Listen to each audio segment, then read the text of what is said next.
Hello there everyone, and welcome to your colorectal health and wellbeing video. My name is Gemma Ewing and I'm the Assistant Macmillan Health and Wellbeing Coordinator here at the Ulster Hospital. So what's this video about? Well, from speaking with patients and their families, they've told us that whenever they have completed a certain portion of treatment or finished treatment, it can be a very hard time to know what happens next and who to talk to. We recognise that this can be quite a difficult time and that there was a strong need for information and support, not just about the clinical follow-up, but also relating to some of the broader issues associated with recovery. And that could be dealing with emotions, returning to work, or looking at travelling. So this video is our way of coming together to remind and reassure you of all of the support and help that remains in the system for you and how you can get in touch with us. So this video will help you learn more about follow-up, what to expect, who to contact and when to do so. And you'll be shortly hearing from some of our healthcare professionals, such as consultant haematologist, clinical nurse specialist, dietitian and occupational therapist. It's also an opportunity to find out about the information and support that's available to you during your recovery or living with the diagnosis. I myself work for the Macmillan Health and Wellbeing Service alongside our Health and Wellbeing Coordinator, Karen Kelly, and our support worker, Nicole Stewart. There are a wide range of supports and services available to you through yourselves, through the South Eastern Trust and all of our partner charities that can help you to live really well. And our service can help you explore all of those. We understand that no two patients or families will have the same experience of cancer and that everyone's journey is different, but there are common themes which emerge that can affect people. And that can be issues with dealing with practical issues such as transport and finances, looking at benefits. It could be navigating the health and care system and helping get in touch with the right person at the right time. Dealing with side effects such as fatigue or trying to build your strength and stamina. It could be dealing with some of the emotional implications of a diagnosis and effects on your self-confidence and your self-esteem. It could be around worries of work, talking with your employer and knowing your rights at work, or even seeking support for the wider family and any children or young adults as well. So it's important to recognise that if you do have questions in any of these areas or you're coming up against any issues, that you're not alone and that they are common things and that there's lots of help and support out there for you. So this video is really about taking a chance to review things and seeing what areas can be improved. And it's about helping you take ownership of your recovery and self-care and starting to put some pieces in place that's going to help you live really well with or beyond a diagnosis. So with that in mind, we're going to hear now from our first speaker, and that's Dr. Rachel McCormick, consultant haematologist.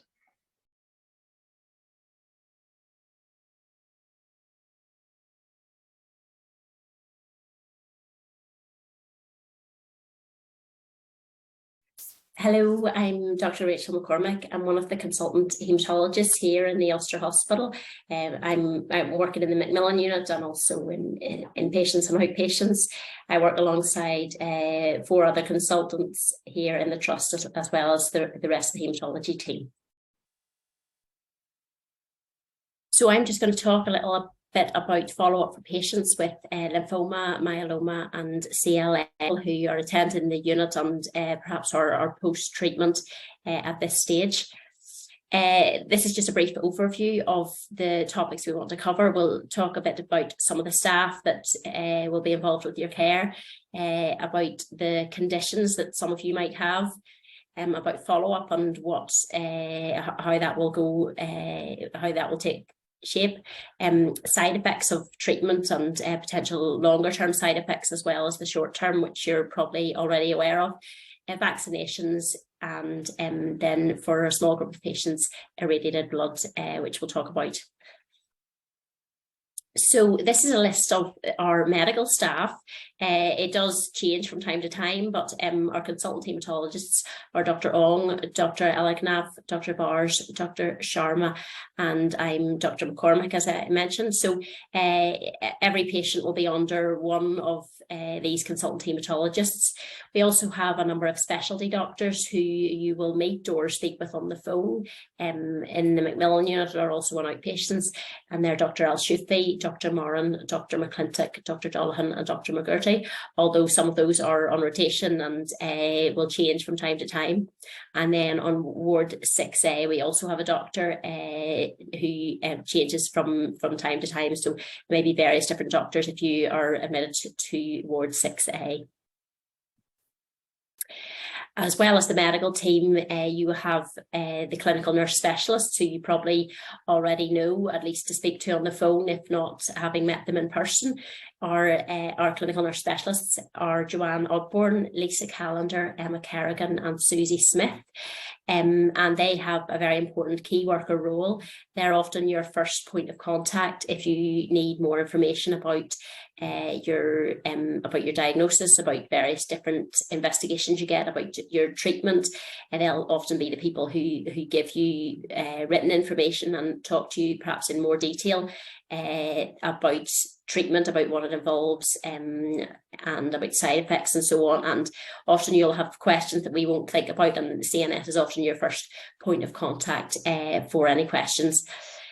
And they'll help explain to you what might be involved, and if you have other services you need referred to, they can provide that support.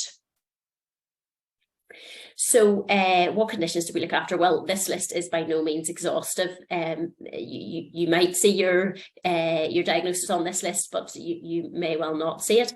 Lymphoma, within lymphoma, we treat Hodgkin lymphoma and non-Hodgkin lymphoma. Within Hodgkin lymphoma, there are subtypes as well. Classical and nodular lymphocyte predominant Hodgkin's, and within classical there are further subtypes. And then non-Hodgkin lymphoma, of which there are many different types, but follicular and diffuse large B cell would be the most common ones that we see. But there are many others on the list here, and others that aren't listed that we are maybe less common. Myeloma is another condition that we treat a lot of patients with myeloma here in the unit, and chronic lymphocytic leukemia, or CLL, as well. And then in terms of who will follow you up, you will all be under a consultant haematologist, but not all of your follow-up will necessarily be at the consultant-led clinic, because there will be other issues which are more appropriately followed up by perhaps one of the CNSs who do holistic reviews. So you may be under shared care with both the consultant clinic and the nurse specialist. Your GP will also be an important point of contact, particularly once you've finished treatment, because there may be issues unrelated to your treatment or your cancer diagnosis that your GP may be best placed to address, or if they do feel it might be related, they can contact us directly as well. And then at the bottom of the list, but perhaps it should have been at the top of the list, is self-directed follow-up. And often this is the most important, because once you finish treatment, your appointments will probably be a lot less frequent than they were during treatment. And so we want you to contact us if you have symptoms that are of concern in between appointments. If your appointment is 3 or even 6 months away, don't wait for your next appointment before getting in touch, particularly if you have something like unexplained weight loss, or a new lump somewhere, or drenching night sweats, or just something else you're concerned about, that you're worried may be related or may not be related. But it's important you get in touch. If you do get a new symptom, it probably won't be on the day you're scheduled to come to clinic. So we do want to know, and so self-directed follow-up is probably the most important type of follow-up that you will have for your condition. So side effects of chemotherapy, and this is probably something a lot of you are very familiar with. And at the top of the list is fatigue. And I think for many of you that will be top of the list, because fatigue is something that probably without exception everybody has experienced, at least to some degree, during and after chemotherapy. It's perhaps not the first one that we mention whenever we're talking to you about chemotherapy, but for you it probably is the most important and the most debilitating. But there will be a talk later about managing fatigue, so I'll not go into that anymore at the minute. Infections are probably the one that we talk to you most about. It's certainly the one that I mention first whenever I'm talking about chemotherapy to anybody, because infections can be severe, they can be life-threatening. Even once you've finished chemotherapy, you are immunosuppressed, so it's important that you continue to take precautions about infection, that you contact us or your GP or the out of hours GP if you do have signs of infection, and that you're careful about taking precautions to prevent infection. Bruising or bleeding can also be a side effect of some treatments more than others. Hopefully that is something that will settle once you're off chemotherapy, although for a few patients it can be a longer term problem. Thrombosis or blood clots. You're at increased risk of blood clots by nature of having any cancer, and some of our treatments also put you at increased risk of blood clots. Some of you at various different times during your treatment may require preventative treatment for blood clots. If you've had a blood clot, you might be on blood thinners for a longer period of time as well. So if you get pain or swelling in the leg, if you get new sudden onset of pain in your chest or shortness of breath, it's important that you seek help immediately. Sexual dysfunction is something that we maybe don't talk so much about, but that can be an issue either during chemotherapy or after chemotherapy, and it's important you feel comfortable to be able to talk perhaps to your CNS or to your consultant or to your GP about this. And fertility issues as well. This is probably something we mention at some stage before chemotherapy, but perhaps it's not till after you finish chemotherapy that you have a chance to think about that more. And for some patients, this may involve onwards referral for investigations or treatment in the regional fertility centre. And a second cancer, again, that's one of the things that we often mention before chemotherapy, but because the focus is generally on treatment of your initial cancer, it's maybe not foremost in our thoughts, but once you finish chemotherapy, it's something that's important to think about, and doing anything you can to reduce the risk of that. So stopping smoking if you're a smoker, or taking care in the sun, because your skin can be more sensitive to the sun, certainly for a long time after chemotherapy. So it's important that you take care of yourself and your general health, and look out for any new signs or symptoms and get them looked at if you have concerns. And then radiotherapy is something that some of our patients will have had. And that also can have some late effects. As you're well aware, if you've gone through radiotherapy, there are side effects at the time, but the later effects are something that we have to watch out for further down the line, and that can, depending on where your radiotherapy was to, that can include problems with your thyroid gland. So that's something we would monitor. The risk of second cancer after radiotherapy, as with chemotherapy, there is a risk of future malignancies after radiation, which may be years later. So it is important that you don't ignore any new symptoms. And second cancer can also include leukemia. So that would be something would be noticed on your blood counts when you're getting regular blood checks at your follow-up appointments. And infertility, as I mentioned before, an issue with chemotherapy, but also can be an issue following radiotherapy.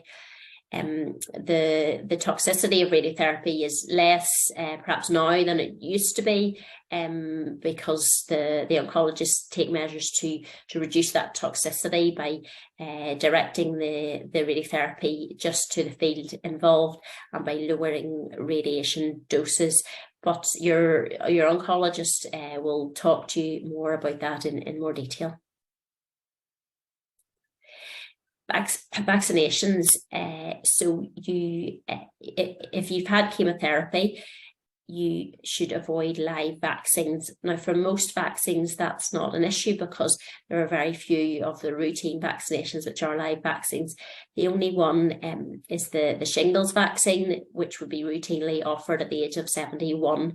Now, there is a non-live shingles vaccine available. So if you're eligible for the shingles vaccine, then it should be the inactive vaccine and not the live one.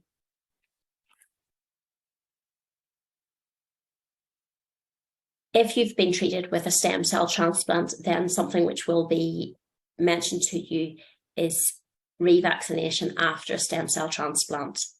So revaccination would commence usually about 6 months after stem cell transplant. Sometimes it can be longer depending on the recovery and your blood counts. But as previously mentioned, vaccines should be inactivated vaccines, and it would be, sorry, I need to stop. I think I'm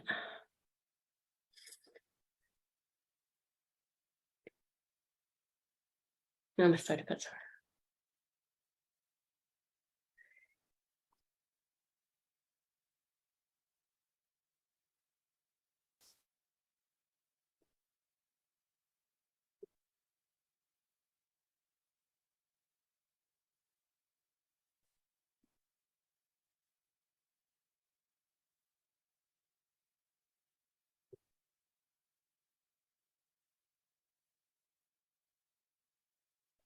Aside from the shingles vaccine, the other live vaccine would be the nasal influenza vaccine, and that's something that would be offered to children and to adolescents.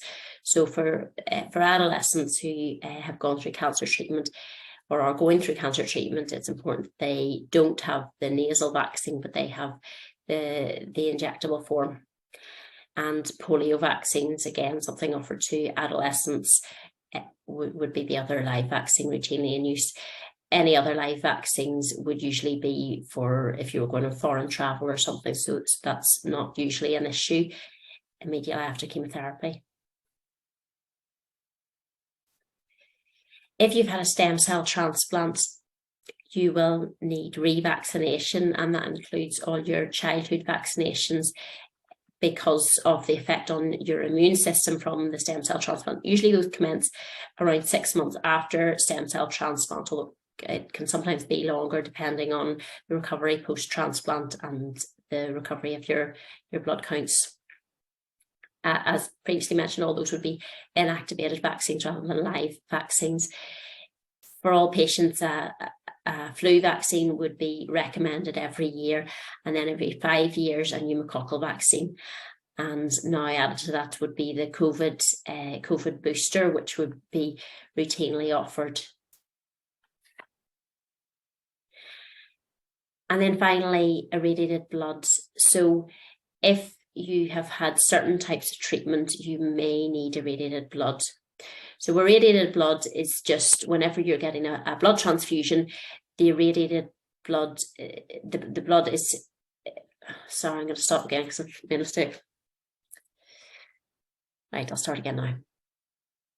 So I'm going to talk a little finally about irradiated blood. So some of you during the course of your treatment or post-treatment will require blood transfusion.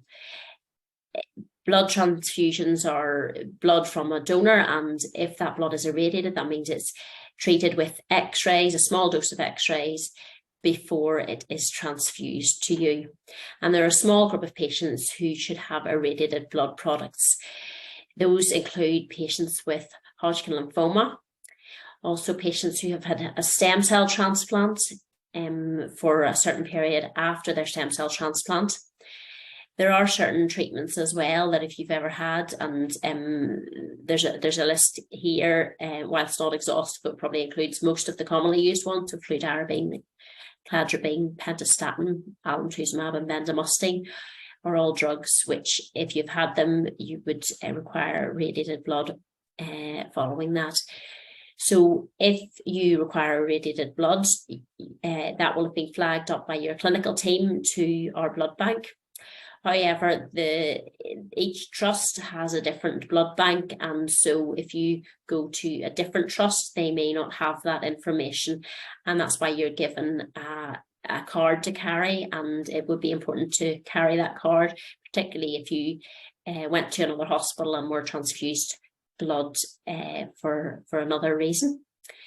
The reason for the irradiated blood is to avoid a very rare complication from blood transfusion, which you're more susceptible to if you're immunosuppressed due to the reasons given above.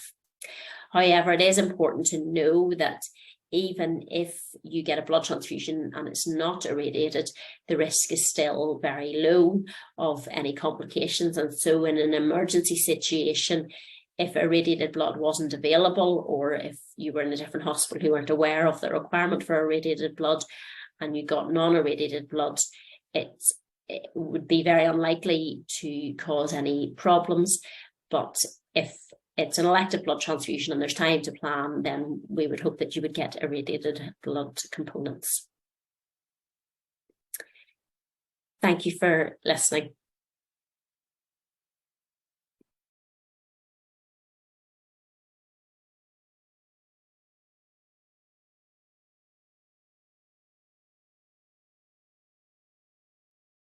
Hello, my name is Lisa Callender. You may have already met me as part of your pathway. I'm one of the haematology clinical nurse specialists here in the Ulster Hospital. I'm going to go through a presentation with you just now, which will introduce you to us all as a team, let you know who we are, what we do, and how you can contact us. If you have any questions after watching the presentation and would like a little more clarity about some of the things that have been said, please contact us on the number or the email that is there within the slides. I hope you enjoy the presentation. Thank you. Haematology Clinical Nurse Specialists. It's about more than treatment. There's a team of 4 haematology nurse specialists. There's Joanne Ogborn, she's full-time. There's myself, Lisa Callender, I'm part-time. Emma Kerrigan is full-time and Susie Smith is part-time. These are our email addresses, and this is our contact telephone number. We would encourage you, where possible, to contact us by phone, as this is a usually manned phone line. There's also an answer phone, so please do leave messages if you have any questions. We would always suggest that if you know the question that you want to ask, that perhaps you leave that in the message, if you feel comfortable to do so, because this will allow us to go and look up the information and phone you back, hopefully to support you to find an answer to your question. We like to let you know who we are, because often you won't have seen us, because if you were diagnosed during the pandemic, you'd only be used to us with masks and used to our voices. So the first picture on the left is our lovely Joanne and her husband Ivan and their little grandson Finlay. Now, this is quite an old picture because Finlay is now 3 and a very active little boy. He is the apple of Joanne and Ivan's eye, and we all love listening to stories about what Finlay's been up to this week. On the right hand side is myself and my family. My husband's the one in the black jacket, not the pink and blue stripes. That's a Cheshire cat. Anybody that knows me well enough will know that I am obsessed with Disneyland, and we go to Paris most years, and that's my daughter Lexi on the left. We then have the 2 new additions to the team in the last year. Susie and her family are on the left hand side. That's Susie and her husband Joe. Joe would often have been seen flying planes. He's allowed to do that, it's his job.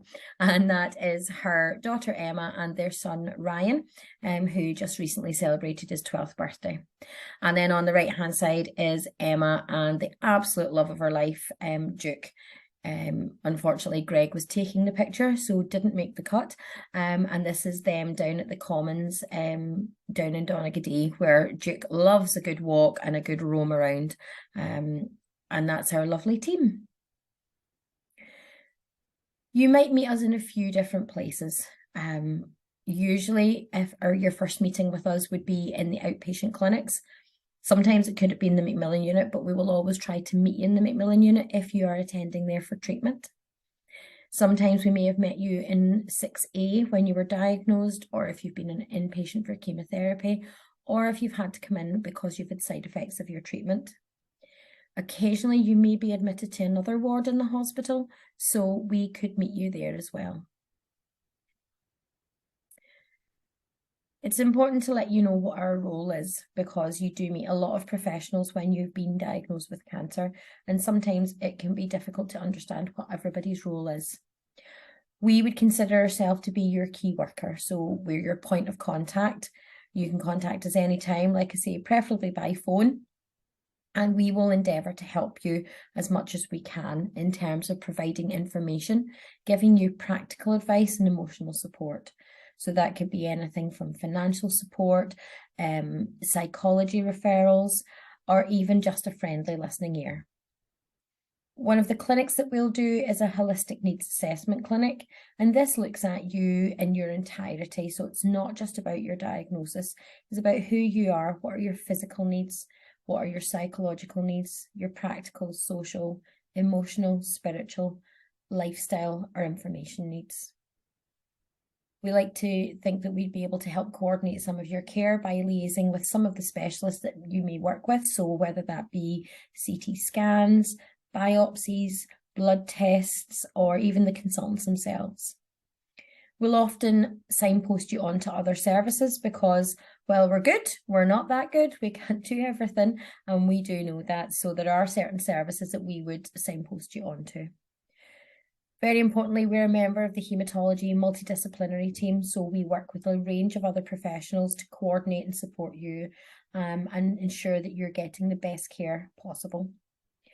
Most importantly, we are your biggest advocates. We will always fight for you to make sure that you are receiving everything in a timely way, that everything's done the way you like it. So some people like information written, some people like information verbally, some people like us to give them a link to a website and let you go off and read yourself.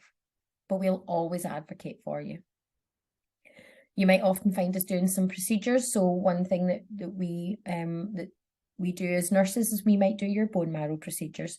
Some of you will have had them in the past and have been told you don't need them again, but some of you might need them every so often. So we'll be there to provide you with support for that, but we also can do the procedure. We also have our own nurse-led review clinics. So we might be seeing you after you've completed treatment or after you've seen the consultant a few times. If you're not on treatment, sometimes we'll do your reviews. And like I said earlier, we can provide a holistic needs assessment clinic, and those are run mostly by Susie and Emma. This is a lovely statement from the World Health Organization back in 1948. And I think sometimes when you see a quote that's very good, it doesn't matter when it was said because it still is meaningful today. And it's something that as nurses we very much like to embody, in that it is health is a state of complete physical, mental and social well-being, not merely the absence of disease or infirmity. So it's about more than your diagnosis and more than your treatment. So why is it about more than your treatment? In the middle, we always like to make sure that that's where you are. You are the individual, and everything we do is based around what your needs are. Whether they be physical needs, so as a result of your diagnosis, are you more tired? Have you lost your hair? Is your skin a bit drier? The practical things, who's going to walk my dog? How do I get the kids to school? What do I do if I can't work? The social aspect, what we do here a lot is that people would be maybe in the bowling clubs or knitting groups, sewing groups, different things like that. And because you might be on treatment or your immune system is weaker because of your diagnosis, particularly just now with so many illnesses and the pandemic, you might not feel that you're able to socialise as well. Your emotional well-being is obviously going to be affected by your diagnosis, and a lot of people do feel that their emotions can run very high, or they can find that they go along okay and the emotions drop off. And your spiritual needs, that's your religious needs, but also your sense of self, who you are, and where you now fit into your family, into your social circle. And your lifestyle, things that you would have done before that become a bit more difficult. Now you have a cancer diagnosis and could be on treatment. So this health and wellbeing event is delivered in person, but we also recognise that there are some people who couldn't make it on the day, or for some people who weren't sure what the event was and didn't feel confident to come out. So what are the benefits of this kind of an event? So if you are watching this, thank you for sticking with it. What we would say is that this event, it is part of your ongoing care, because it's about steering and directing you post-treatment, post-diagnosis. We want to always promote positive lifestyles, and that doesn't always mean healthy lifestyles. People think that we're here saying eat everything green and don't enjoy your life, but that's not what it is. It's about positive lifestyles. What makes you happy, what motivates you, what keeps you going despite the diagnosis. It's about support. You know, that's very much a part of what we want to do for you. And we want to improve your quality of life. It's not just simply that, you know, you're living with and beyond your diagnosis, but we want you to live well with and beyond your diagnosis. We want to give you some good health education, and hopefully you'll have heard from Dr. McCormick already, and you're going to hear from a dietitian, you're going to hear from the Move More team. You're going to hear lots of different things that are really promoting a very healthy lifestyle. We want to help you regain confidence that may have been lost as part of your diagnosis. We want to give you lots of information. You know, we always like to give you information. I always say we've not done a job if we haven't killed a tree or two in a day. But information is different for everybody in terms of how they like to see it, how they like to read it, hear it, whatever. We want to make sure that you're signposted onto any services that might be appropriate, and services that you were signposted to during your treatment or at your diagnosis might be different from the services you need now. And we want to meet any unmet needs, want to address any unmet needs, sorry, stumbling over my words, because during your diagnosis, during your treatment and everything that comes after that, your needs change, and you might be sitting there saying, I didn't ask and I didn't say. And this is what part of this event is that we're looking at this in real time. And we want to meet any of those needs that we haven't met. And the most important thing is we want to help you move forward, because you're so much more than your diagnosis. And we want you to kind of move forward into a new normal. Thank you so much for listening. I hope you found that very useful and informative. And if you have any questions, please go back to that second or third slide. Give us a call. If it's something that you don't think is urgent, send us an email. If you send it on to one of us, if we're not there, we'll maybe cascade you on down the line to somebody else. But, you know, do please reach out. Let us know what your needs are. Reach out and tell us if something good has happened as well. We always love to hear happy stories, but most of all, use us as you need us. Thank you for listening.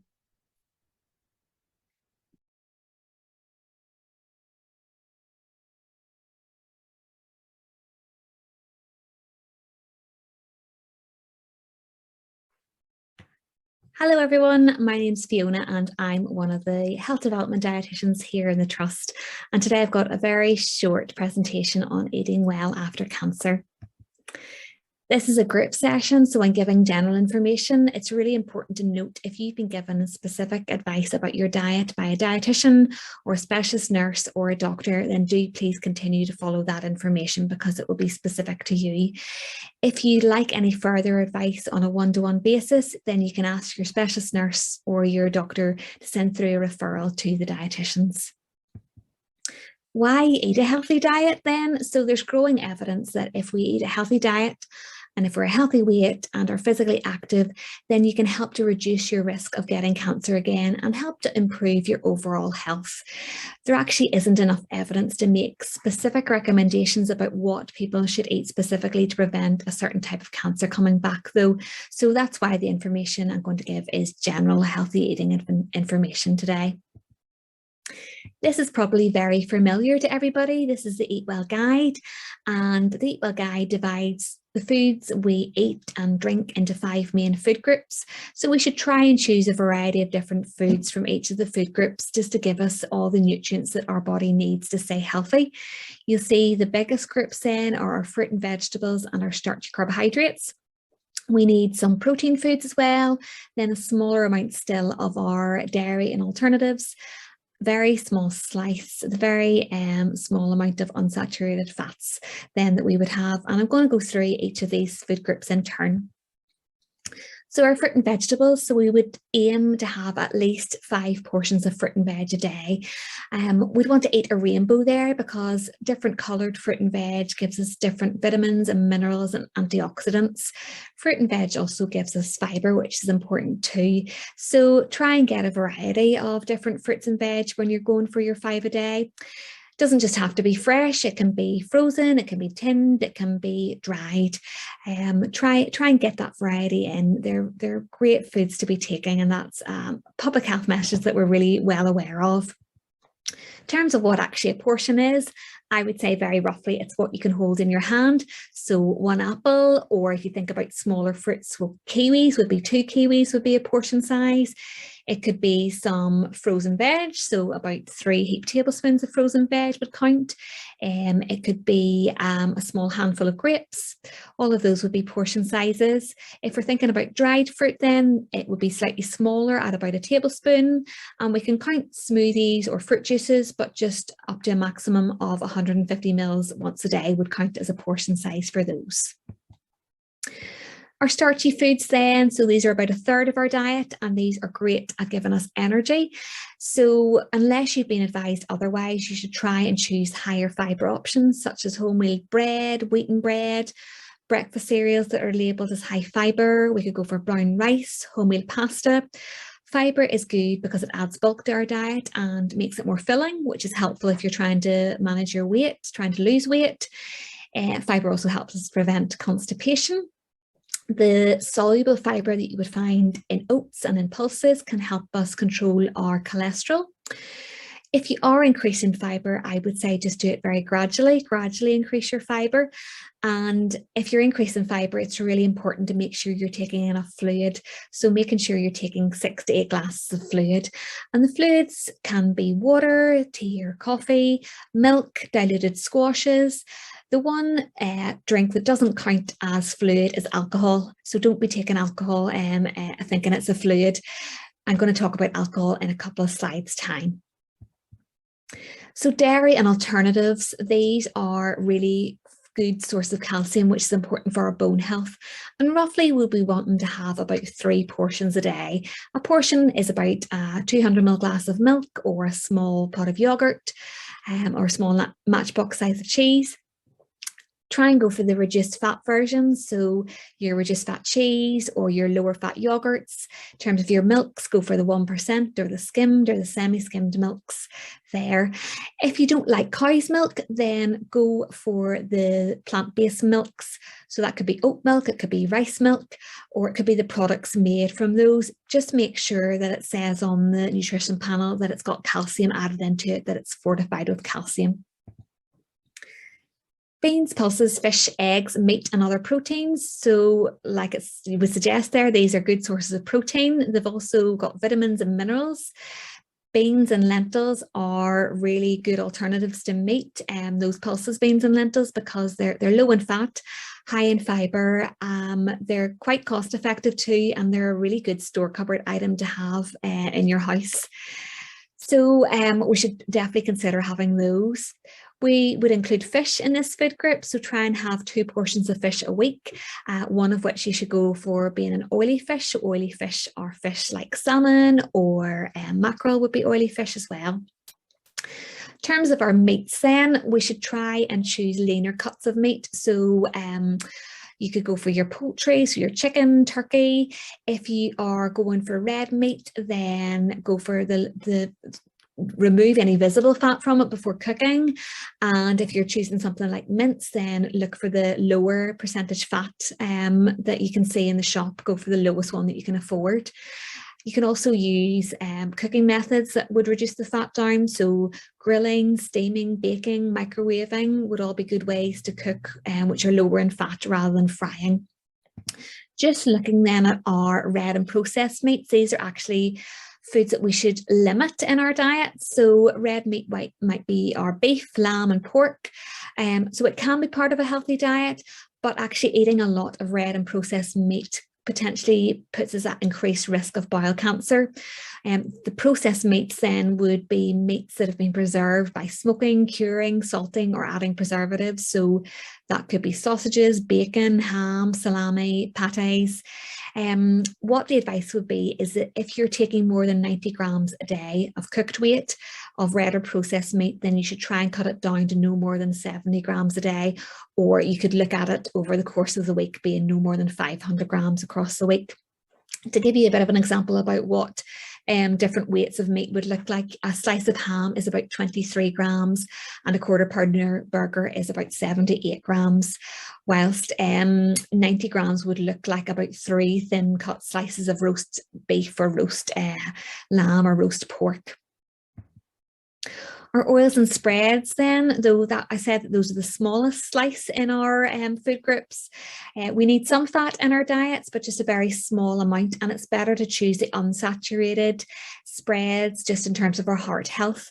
So that will be rapeseed oil, vegetable oils, sunflower oils, olive oils, and the spreads that are made from all of those products. Butter, coconut oil are all high in saturated fats, so I would suggest avoiding those. If you do use them really sparingly. And in fact, all fats are high in calories, so all fats should be limited, so use very, very sparingly. Outside of our Eat Well guide, then you'll see it's not a food group, but these are our foods high in fat and salt and sugar. So our chocolate, our crisps, our buns, our biscuits, all the foods that we love. They're not any extra benefit to us. They don't give us any extra nutrition. So that's really, if we do take them, we should only eat them in small amounts and less often would be the advice that I would give there. Try and limit them as much as possible. What you can do is go for the other food groups if you're trying to think of snacks. So try and think of snacks from your fruit and vegetables, or your starch carbohydrates, or your protein foods, or your dairy foods. Try and think of those 4 food groups as snack foods to pick, and avoid any of the foods that you would find here as a snack, because really we do want to limit these down, because we don't want to be taking high intakes of sugar or fat, particularly saturated fat. High intakes of fat and sugar can increase our calories that we take, and if we take more calories in than we use up in our activity, that's how we can gain weight. Alcohol then, so research shows that drinking alcohol, irrespective of the type, is a cause of cancer, particularly cancers of the mouth, throat, esophagus, bowel, liver and breast. Alcohol is also high in calories, so if you're trying to watch your weight and trying to reduce your weight, then reducing your alcohol intake could be something to think about there. For anybody that does take alcohol, the chief medical officer would suggest that you take no more than 14 units across the week, and you can't save them all up and have them on one day. You want to have some alcohol-free days. Roughly 1 unit would be what you would find in half a pint of beer. In terms of a pub measure of spirits in this country, you would find about 1.5 units. So just be mindful about the amount of alcohol you're taking. Being a healthy weight actually helps to reduce the risk of cancer recurrence or developing new cancers. So looking at your waist circumference can be a really helpful way to measure that. So no more than 32 inches for women, no more than 37 inches for men. Try and follow the healthy eating Eat Well guide principles if you're trying to lose weight and you really just want to look for 1 or 2 pounds a week weight loss. I've got a good website that will go into a lot more information for you that I'm going to show you at the end now. Just then, a couple of other aspects that people think about in terms of maybe they would ask us about cancer and healthy eating and whether they need to think about these things. So superfoods, really, superfoods is a bit of a marketing term, and no one food is going to be beneficial. We need to have a balanced diet. A balanced and varied diet, like I've talked about in the Eat Well guide, is what we need to be doing there in terms of our health is beneficial. In terms of sugar, there's no evidence that sugar directly causes cancer or that it directly encourages cancer to grow. But if you think back to the Eat Well guide, in terms of general healthy eating, we should actually try and limit the amount of sugar that we take, because sugar is calories, and extra calories then could potentially lead to weight gain. So that's where we should be mindful of our sugar, because it could be leading to weight gain, and it's not part of healthy eating advice then to be taking high amounts of sugar. Vitamins and minerals then, so you should be able to get all the vitamins and minerals that you need from a healthy balanced diet that I've talked about in the Eat Well guide. The one exception to that is vitamin D, because most of our vitamin D is made by our skin being exposed to sunlight, and because of where we are in the world, we don't get very strong sunshine during the winter months. So the Public Health Agency would suggest that we consider taking a vitamin D supplement of 10 micrograms from the start of October until the end of March. And you can speak to your pharmacist about what ones they have in stock that you could buy over the counter there. If you're somebody that doesn't get out very much during the summer months, then then you would need to speak to your pharmacist and get a vitamin D supplement that you could take every day of the year. So you should consider in that case taking one every day of the year, even during the summer. And that would also apply to anybody who covers their skin because of religious reasons too. Just my final slide there is just some websites. So you might want to pause or re-watch a recording again to get a note down of these websites, because you can find lots of different information there. And I've hopefully written a wee bit of an explanation on the slide about the information that you would find there. But thank you very much for listening today. And I know that's been very fast, but hopefully it's been useful for you. And do check out those other websites if you want more information. Thanks very much.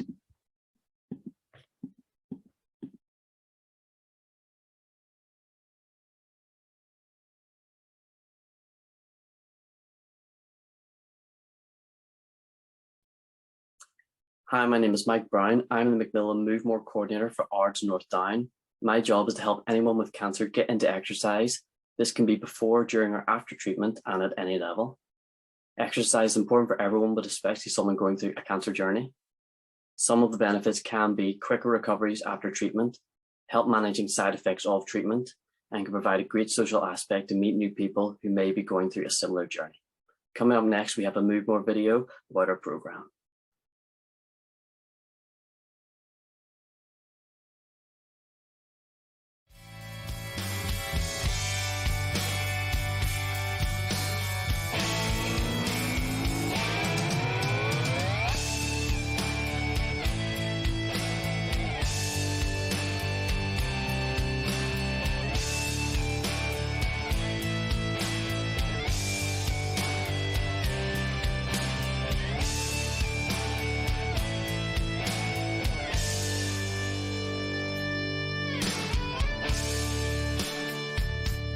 Afternoon, ladies. Everybody fit and well and ready to get active? Excellent. Let's get going. At present, 63,000 people are living with cancer in Northern Ireland. That means that 1 in 2 of us in our lifetime will be affected by cancer. Physical activity is often referred to as a wonder drug. It can help combat the side effects of cancer treatment. It can help reduce the occurrence of long-term health conditions and can also help reduce the chance of the cancer spreading and returning. We also know that physical activity and exercise is safe both during and after most types of cancer treatment. I was diagnosed with cancer in December 2015 with lymphoma. I was a very keen cyclist, very fit. During my journey I put on quite a substantial lot of weight, from 15 to 23 stone. I got involved with the Move More programme simply because my wife volunteered me. I then went to the class, which I realised I wasn't on my own, and I never looked back. Move More Northern Ireland helps people living with cancer get active and stay active. Macmillan Cancer Support funds the project, working in partnership with local councils, physical activity providers, health and social care trusts all over Northern Ireland to provide physical activity opportunities for people living with and beyond cancer. We're burning this morning. Hands and feet together. That's great, okay? We'll just do 2 more and we're back to the march, okay? This one's the spot. Sometimes it can be hard to know when to start to build up your fitness after you've received the cancer diagnosis, and that's where our Move More coordinators can help.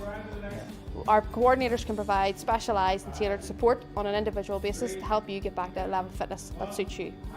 Move More is not just about the gym or running marathons. It can be any activity that suits you and you enjoy. Well, I'm David and I was diagnosed with a brain tumour just over 2 years ago. We come here for exercise in the water, which is very pleasant, much better than exercising in the gym, I find. The water supports my weight and I really enjoy it. We have David here in the pool, and David's been swimming with us for about 6 months now. It's really helped his mobility and walking. It's not just about a gym, it's not just about classes, it can be any activity that you enjoy. It's about moving more. My doctor took me into the test for bowel cancer. I wasn't going to do it, and I'm glad I did. If I hadn't had the operation, I'd be dead now. I've been told that. I enjoy every day.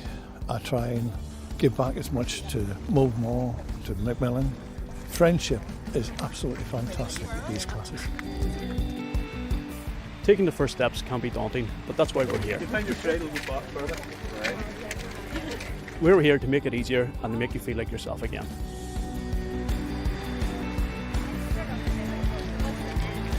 This could be exercise for the arms.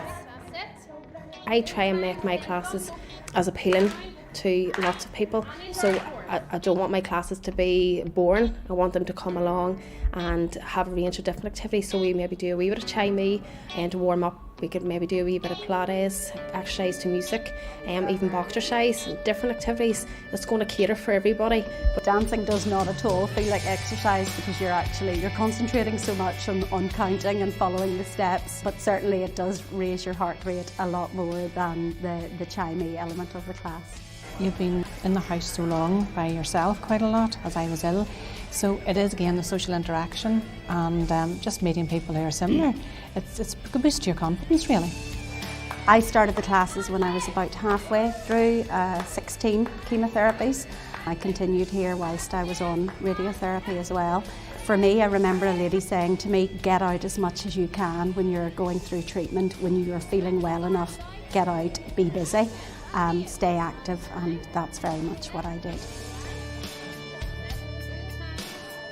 I'm Alison. I am actually a nurse in the breast care unit in the City Hospital.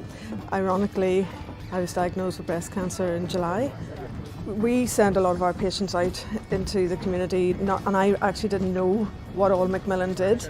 So, whenever I was invited to come along to this exercise class, my eyes were opened at how much they support you and get you into exercise, and how important it is. Equally, meeting up with all the other people that are in the class. Those are poles, just put the poles out to the front. Okay, so we're just going to rotate the left leg, okay, and now the right Through leg. Move More, Macmillan wants every person living with cancer in Northern Ireland to become and remain active. Finding the right activity makes all the difference.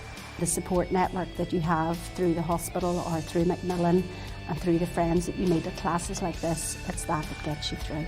I move better, I sleep better, I eat better, quality of life just generally improved. Life with cancer is still life. We'll help you to live it.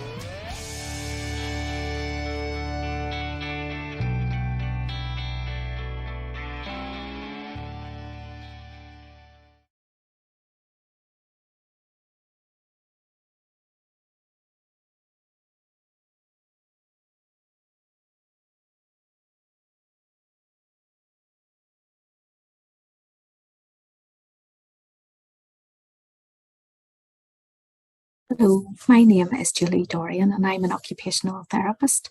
and I work for the South Eastern Trust in the community.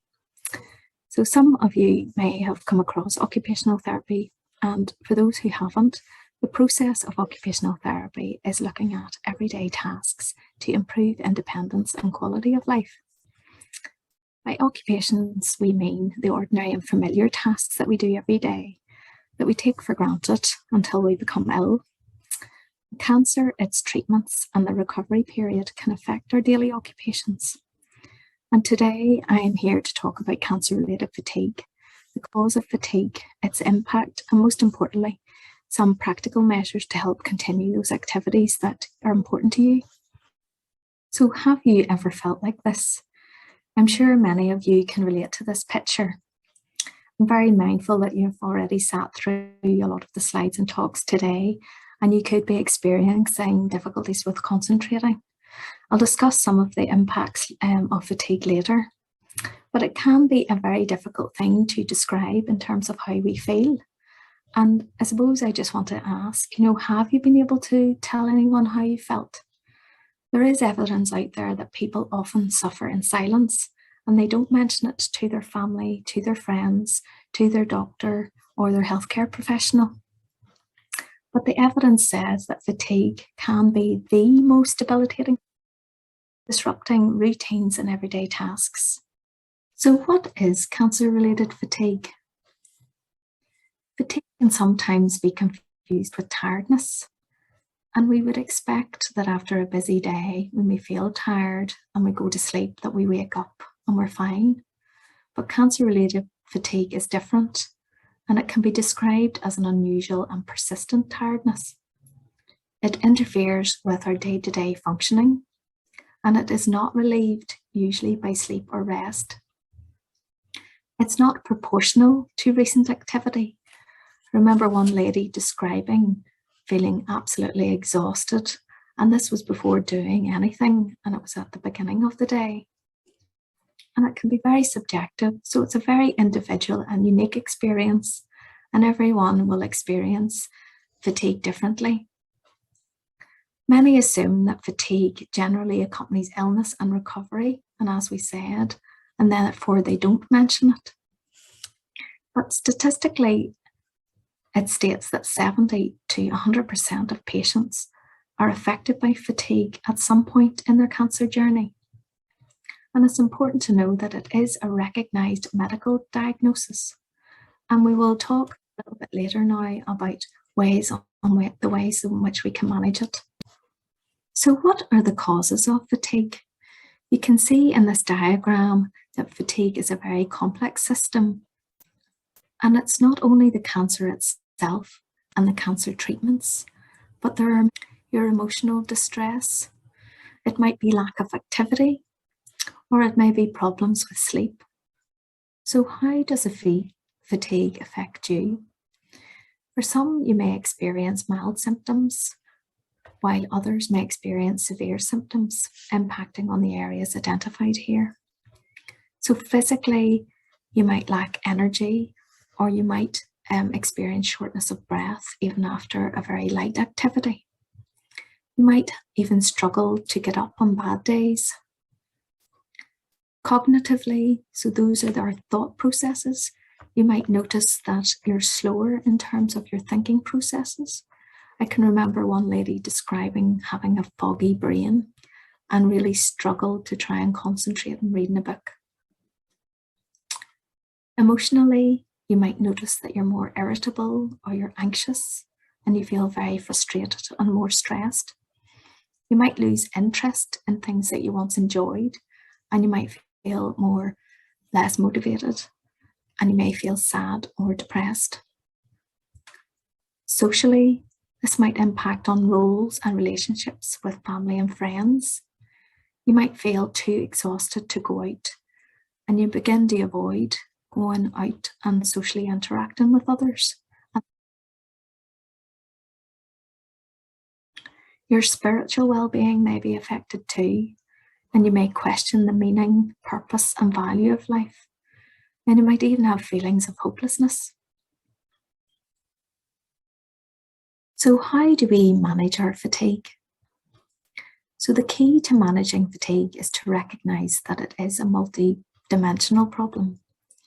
Therefore, it is most likely to respond to a combination of different approaches via the multi-professional team. So it's important to talk to your doctor, talk to your healthcare professional, talk to your nurse. They can help and try and work out the cause and how to manage your symptoms. It's important to treat any underlying causes, and your doctor can check for any medical problems that can be treated, such as anemia, pain, or depression. The non-pharmacological management of fatigue, and the remainder of this presentation will focus on this. And this is the practical measures of how you can manage your fatigue. So how can we cope with fatigue? So in this picture, you can see a child with a money box.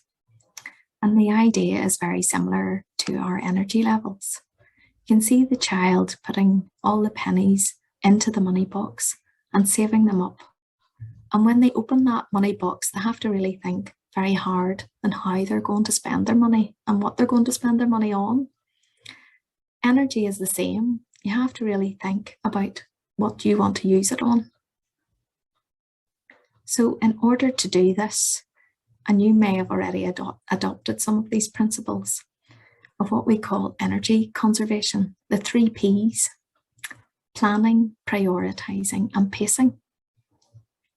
So planning ahead, and sometimes this can be a challenge in itself, and it does sometimes take a little bit of practice, but some people find it useful to use an activity diary to plan their day and week ahead. Prioritizing. Again, this will be a very individual choice and what's important to you. So what are the things that must be done and what things can wait? And even think about what others can do. And I know it's very easy for me to talk about it. And being a very active and independent person, it can be very difficult to rely and ask for help. One lady I spoke to found it very challenging to delegate tasks to others in her family. She felt that perhaps they might think that they're very lazy or that she didn't really want to let them down. But when we discussed the challenges that she was facing in terms of her fatigue and her day-to-day management, family were very supportive and wanted to assist. So pacing yourself. By pacing and spreading some of the activities which demand a lot of energy, those we call high energy tasks, we can learn to better manage your days and weeks ahead. You may be familiar with the boom and bust scenario, where you feel that on a particular day, you might have quite high energies yourself and your fatigue is well managed. And then what we do is that we tend to cram a lot of high energy tasks in. And what we notice then is that we pay the price in the coming days and you're fit for nothing. So this is why it's important to pace yourself. When we're planning and pacing, remember to slot in rest breaks and also allow yourself extra time and think of ways perhaps in what you can do and something that you can do in a different way. So as an occupational therapist, we can look at ways together to help manage your day and week ahead.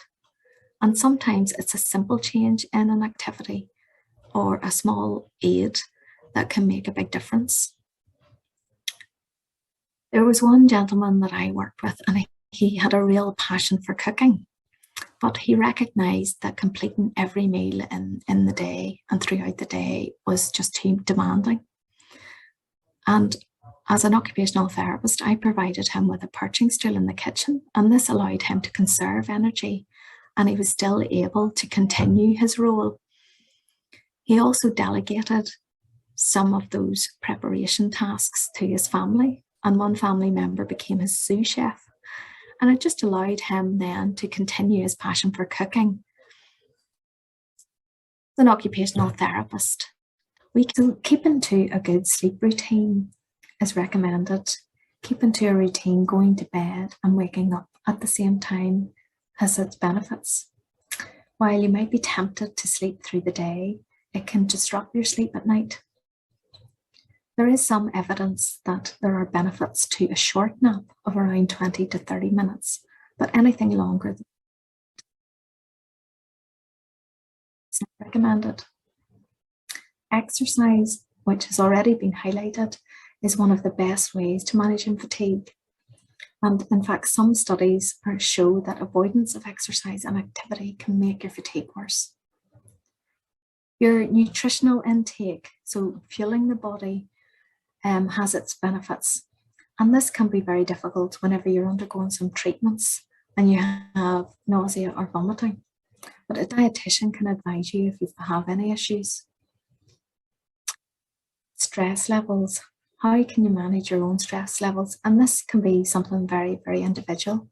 For some, it's relaxation. There's many apps out there that people have found the benefits of. Finding things that are enjoyable and fun activities. Even talking to somebody how you're feeling can help with relieving your stress. Some people enjoy meditation, others complementary therapy. But like I said, it's an individual choice and it's something that you can only decide. So if we just put this all together and we imagine our body as a human battery, if you put a lot of demands on the body, then the energy in the battery will go down and you need to replenish it.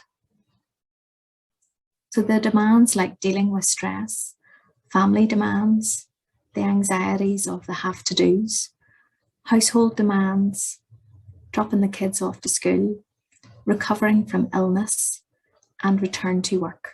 And even that voice in your head, those guilt, the guilt of, oh, you haven't got that done.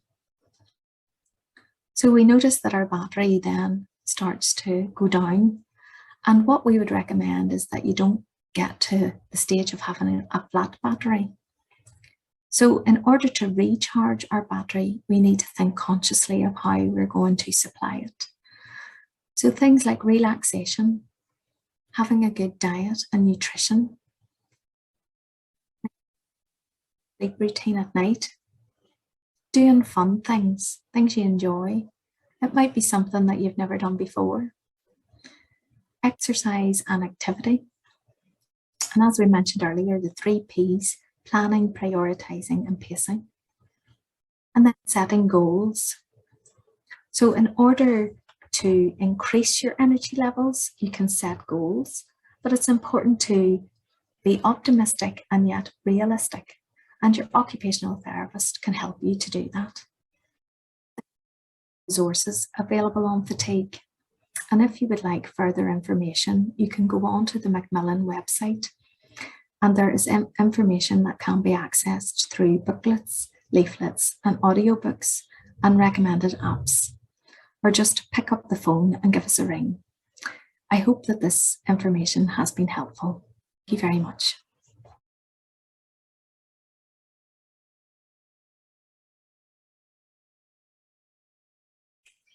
Hello, I'm Helen Murphy, a cancer-focused counsellor.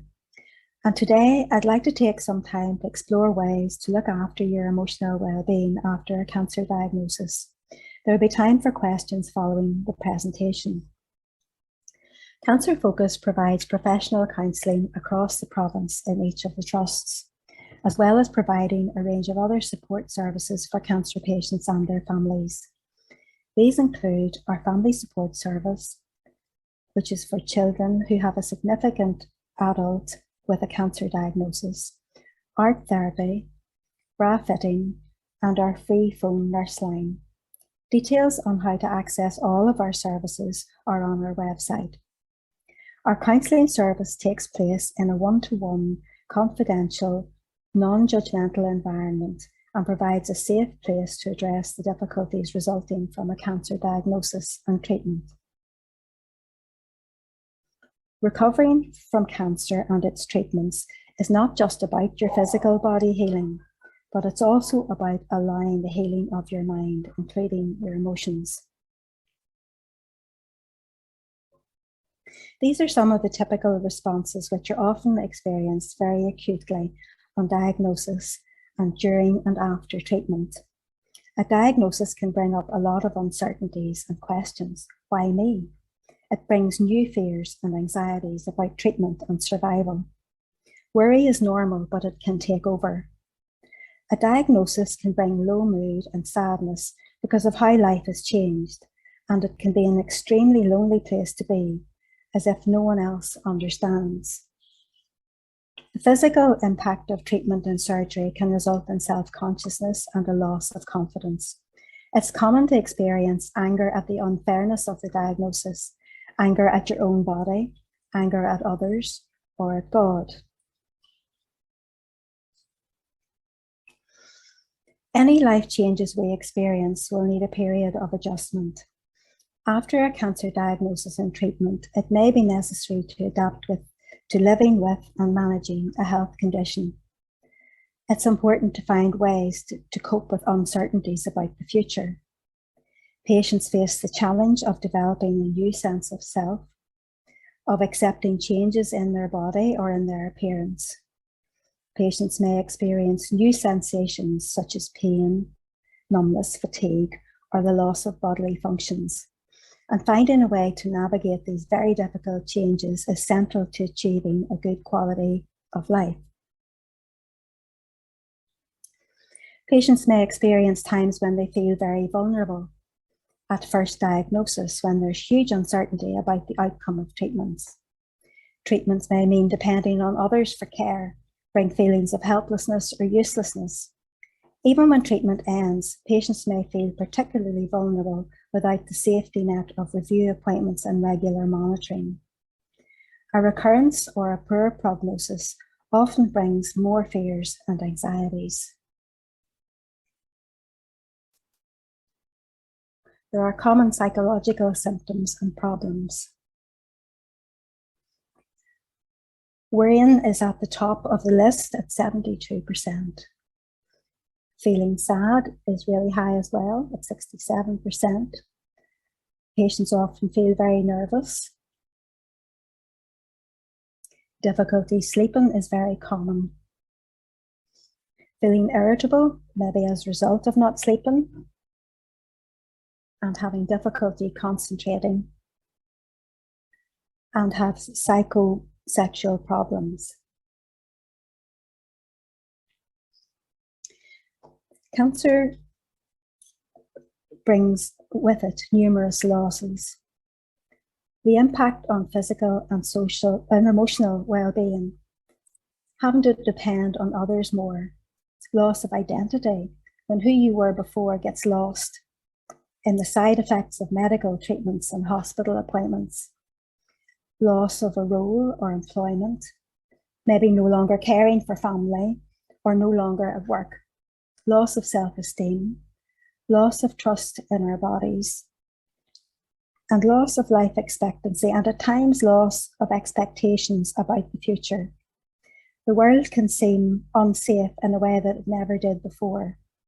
When we experience loss of anything, we have a grief reaction and we mourn those losses.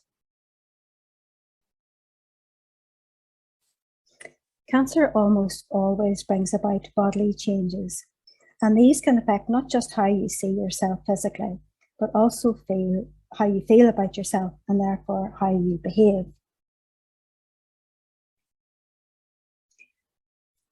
The physical changes can change how we view our bodies, and our body image is connected with how we view ourselves, how we interact with the world, and how we function. Our minds and bodies operate together. Physical changes also have a psychological effect and can lead to anxiety and depression, low self-esteem from not being able to do what you used to do, adjustment problems, maybe struggling to cope with side effects of treatment, social avoidance, perhaps not wanting to cope with people's intrusive questions or gloom and doom attitudes. In extreme cases, there may be psychiatric disorders. Psychosexual problems may also be an issue.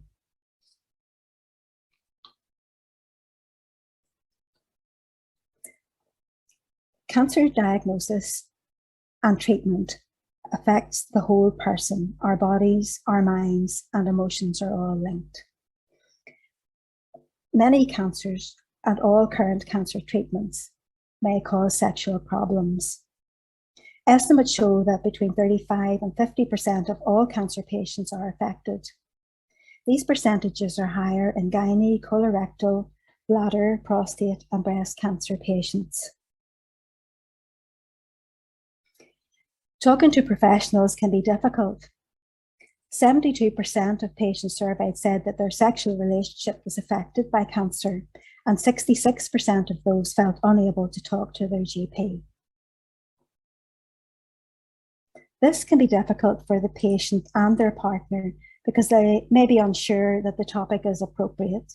It may seem ungrateful or abnormal. It's not something we're used to talking about with professionals. Or maybe they don't want to bother the nurse or the doctor. For the professional, it may be that they are personally uncomfortable with the topic, or maybe they don't want to offend, or due to a lack of training or information, or even a lack of time or privacy. And finding a way to overcome the barriers to talking through these difficulties can make a huge difference. Managing stress is important in everyday life in general.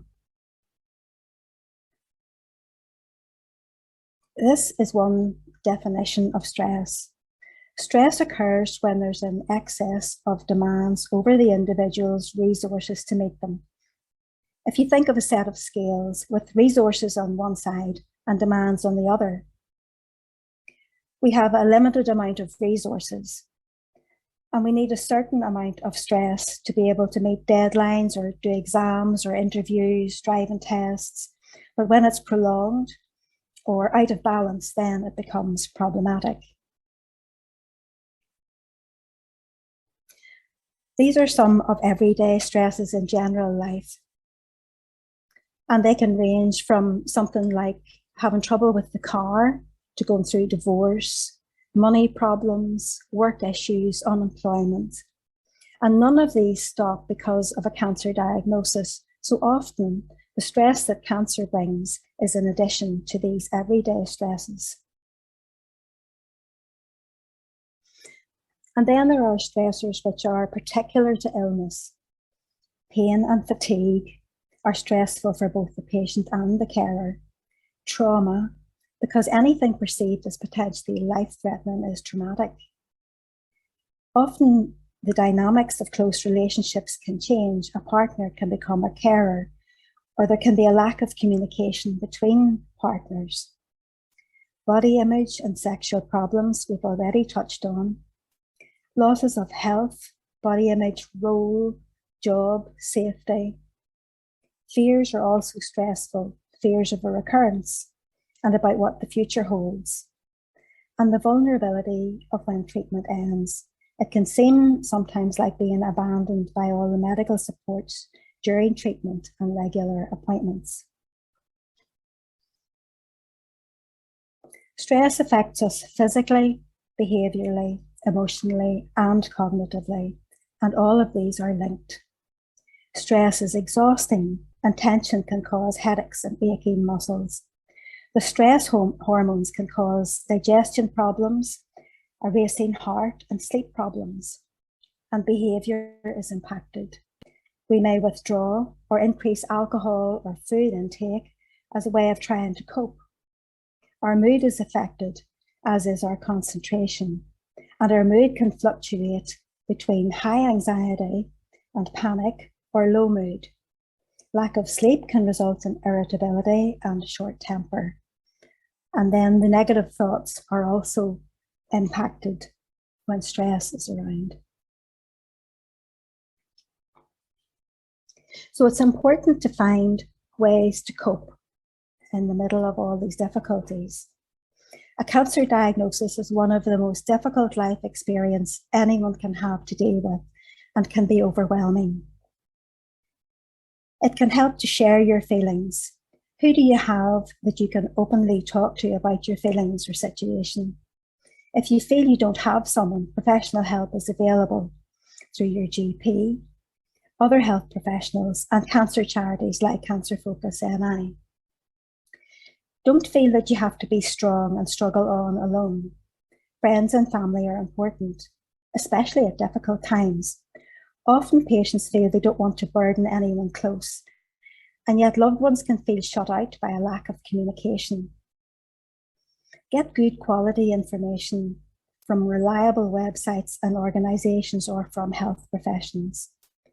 Keep busy, but not too busy, so that your mind is focused on other things and you're not dwelling on uncertainties. Set achievable and realistic goals. Start with small steps and build on these.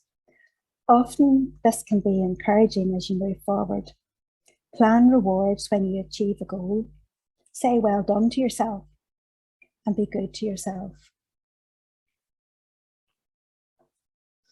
I'm sure you're familiar with how important these are, how important it is to eat and sleep well. Your body heals and is refreshed when you sleep, and also needs healthy nutrition. The advice is to go to bed at the same time every night, get up at the same time, have a bedtime routine where you wind down before going to sleep. Drink sensibly. Overdoing it may bring temporary relief, but it is a depressant and can lower your mood. It can affect your thinking and impact your medication. Be aware of your thoughts and how you speak to yourself. Often we can be harder on ourselves than we would be on anyone else. Ask yourself, would I speak to a loved one like that? Challenge negative thinking. Sometimes writing down the thoughts and looking for the evidence for them can be helpful. Solve problems as they arise and differentiate between what you have control over and what you haven't. Interests and hobbies help increase your confidence and interest and help you to connect with others. Make time for yourself. Chill out and relax. Ways of relaxing can include anything from music, pets, reading, crafts. Find something that suits you. Relaxed breathing is one of the simplest ways to relax your body and your mind. Imagine a balloon in your belly inflating and deflating as you breathe slowly in and out. Learn mindfulness techniques, prayer, yoga. All of these involve ways of meditating, and this helps our minds to slow down and to be more in the present. Be kind to yourself. Encourage rather than criticize yourself. Treat yourself the way you would treat a friend in the same situation. You might be surprised at how different that can be. Many support groups and classes are online at the moment, but they are available through cancer charities and on the internet, and it can be a helpful way to connect with others who have gone through a similar experience. Professional support and help is available to you from the clinical nurse specialists and medical staff, your GP, through counselling, the psycho-oncology service, and from Cancer NI free phone nurse line. Finding ways to live as much as possible in the present may be the best approach, although this is easier said than done. Living in the present moment takes some practice. So maybe start with living today. Ask yourself, what's important to me today? Yesterday has passed, and no one knows what will happen tomorrow. Really, all we have is now, and the more we live in the present, the better. A cancer diagnosis often makes people reflect on their life, reconsider their options, make new priorities, make or create changes, and reconstruct certain aspects of their lives. It's important to remember that cancer does not define you. It's a part of your life, but not your whole life. It may cause you to look differently at yourself and challenge you beyond what you ever thought possible. Thank you for listening.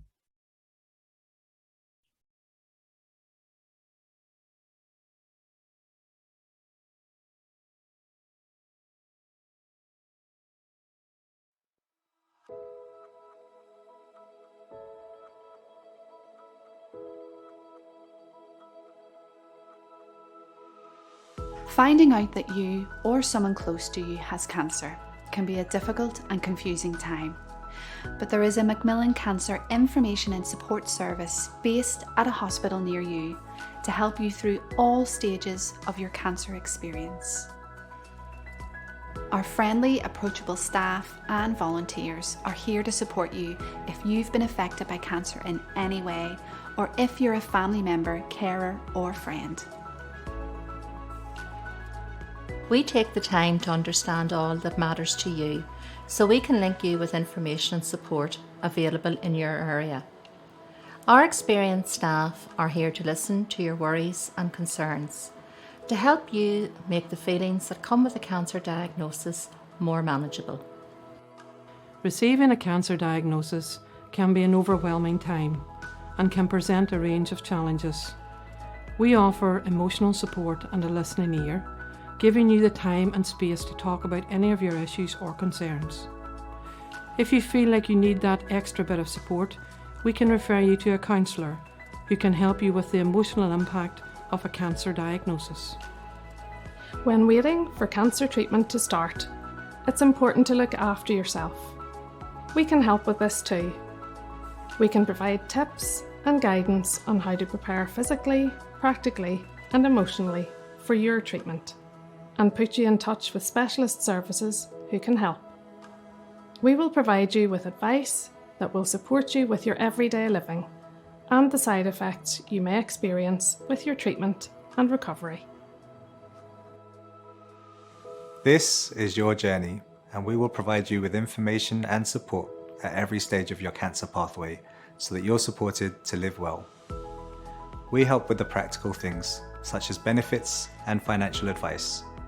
We can also answer your work-related questions and help you access local services like transport or help at home. We work closely with local and national charities so you know where to get the right help at the right time. They offer free services to help you live well if you've been affected by cancer, such as complementary therapy, support groups and support for children and young people. Workshop and courses, both on an individual basis or in a group, can support you to manage the way you live with cancer. We can refer you to fatigue management workshops to help with any fatigue-related symptoms, and/or pamper sessions through Look Good, Feel Better to help you manage the visible effects of cancer treatment. I came into contact with the Information and Support Service when I'd just finished my cancer treatment. I was so used to going to appointment after appointment that afterwards I didn't know what to do with myself. I started to have a conversation with Martha, and just getting the time to release my emotions and having her there being supportive made such a difference to me. It was great to know what different support was available, and not just for me but for my husband and children too. I know the conversation lasted ages, but I didn't feel rushed to get off that phone, and to be honest, I needed the time. Having someone who can support you is something that cannot be bottled. It is precious. That phone call to the Macmillan Information Service changed my life for the better.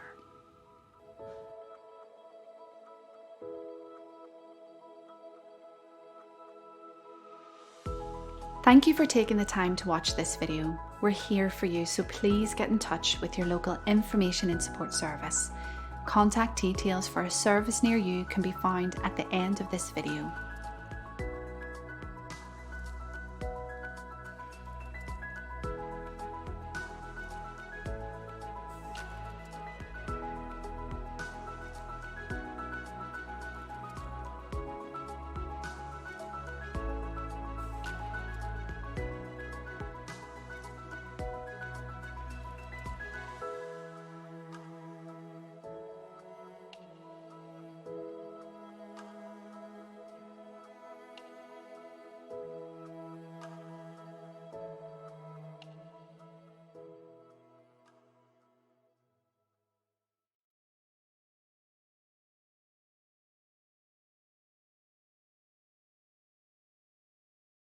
Hello everyone, my name is Karen Kelly. I'm the Macmillan Health and Wellbeing Coordinator for the South Eastern Trust.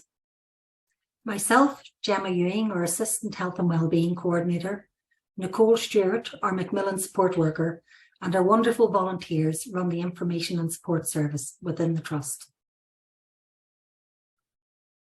We are here on an ongoing basis to provide the information and support outlined to you in the video content that you've just watched. You can reach us by calling 028 90 553 246 or 028 95 98 0028, or by calling at one of our drop-in sessions, which run on a Monday from 9:30 to 11, a Tuesday and Thursday from 2 to 4 p.m, and on a Wednesday from 9:30 to 12 p.m. No appointment is necessary.